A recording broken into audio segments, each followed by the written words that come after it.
The Albatross, the flying apparatus, or what I call the flying yacht, is aptly named. It's not just because it flies effectively forever, where the story is concerned, but it also carries other thematic meanings. At sea, where navigation is perilous and getting lost is easy, an albatross is a sign of hope to find land and salvation. In story, Robur takes the albatross out of its way to drag a shipwrecked crew back to safety of shore, just as a bird might show sailors the way. Killing an albatross is such a faux pas that there's an entire poem of a sailor who does this and suffers a great cavalcade of misfortune, for himself to survive and suffer, and for his ship and crew to succumb. Indeed, destroying Albatross eventually comes back to bite Uncle Prudent and Phil Evans, when Robert's menace is enough to drive them to push their airship Go-Ahead to its own destruction. Meanwhile, the Albatross itself, the titular Clipper of the Clouds, is emblematic of the romantic, fanciful view of what heavier-than-air flight would look like. An entire chapter is dedicated to Albatross's description, and I can sum it up by saying it's a sailing clipper hull with numerous propellers stuck onto it in a forest of masts. Compared to what made real-life heavier-than-air craft successful, Albatross is entirely dependent on a presumed stability in flight that precludes the need for fine control, and it is, at the risk of repetition, utterly fanciful. It's the rotor masts themselves, the very method of suspending the albatross in the air, that would be the primary obstacle to a real-life albatross flying. Before we talk about rotor dynamics, let me opine the characteristics of spinning masses at the end of long masts. It's terrible for mechanical stability, let alone aerodynamic.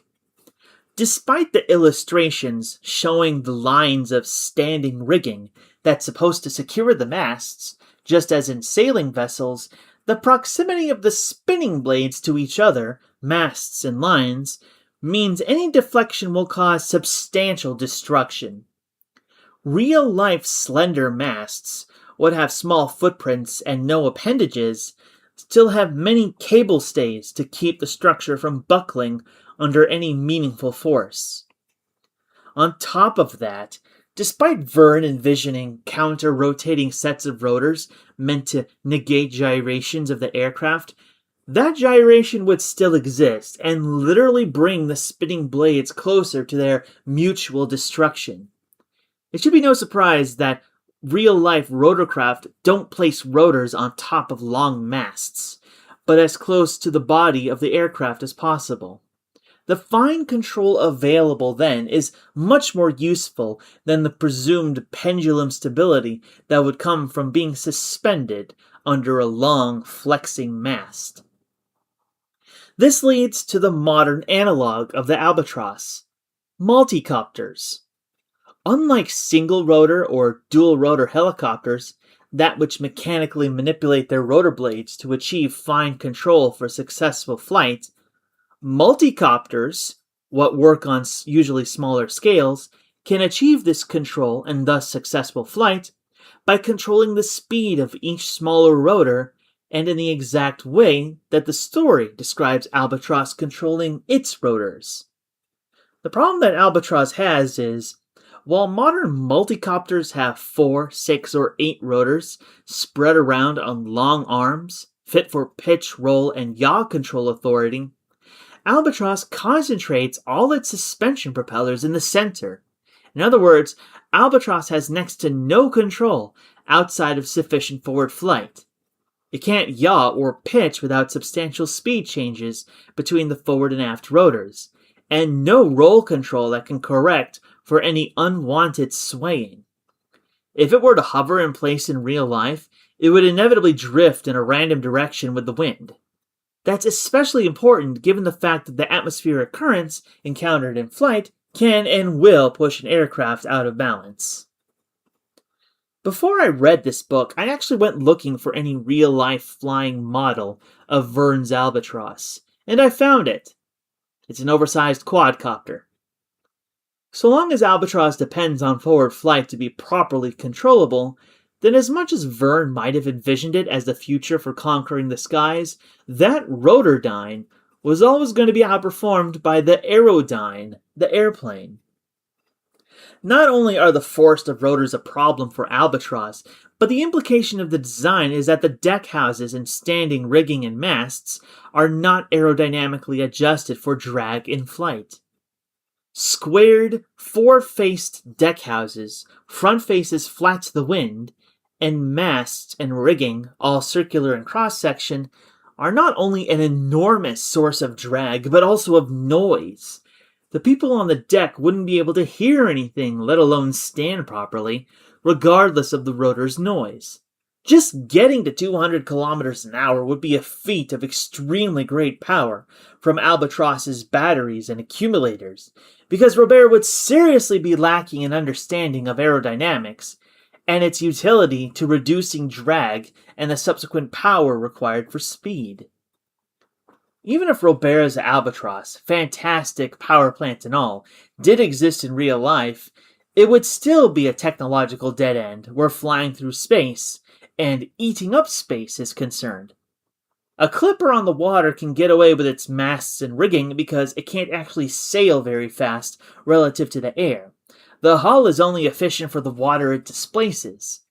Displacing air and not wasting power on a noisy frame is best done with an overall aerodynamic hull, no exposed deck and rigging allowed. Indeed, if Robur were to be the genius of heavier-than-air flight, then he might have found the most efficient way to lift vertically would not be the multitudes of smaller rotors, but with fewer, larger lifting rotors. After all, our largest capacity helicopters today are single and sometimes dual rotor designs. Of course, there are complications to taking large rotors to high horizontal speeds, and there's no telling if Robur's genius extends to devising precise mechanical control and support of a rotor in those conditions. Perhaps then his multi-rotor system can still be used, in the same way that modern multicopters use them, for pitch and roll control. If you've seen my previous work, you must know I can't go without offering a design of my own. A new Albatross using the best modern aerodynamic and mechanical knowledge I can recall. I'm going to call it Condor. Like Albatross, Condor will respect the same design constraints. Flight by pure powered lift. No great lifting wings nor lifting gas envelopes.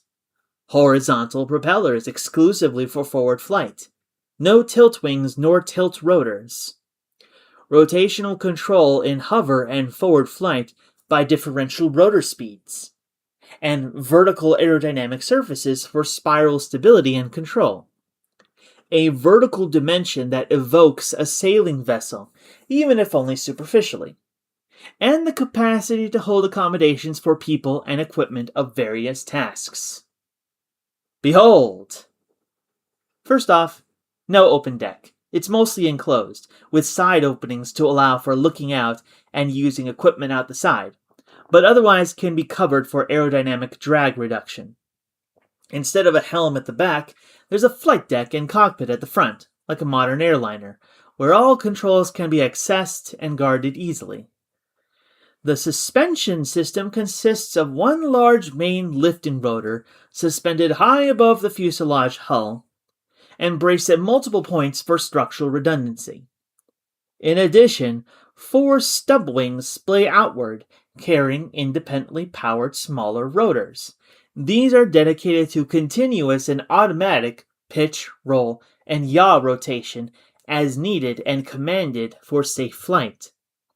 At the stern, a dedicated propulsion engine and propeller mounted high between twin vertical fins and rudders. Below that, a cargo ramp door to a cargo bay, with plenty of space to come and go and do work that a giant hovering aircraft can do.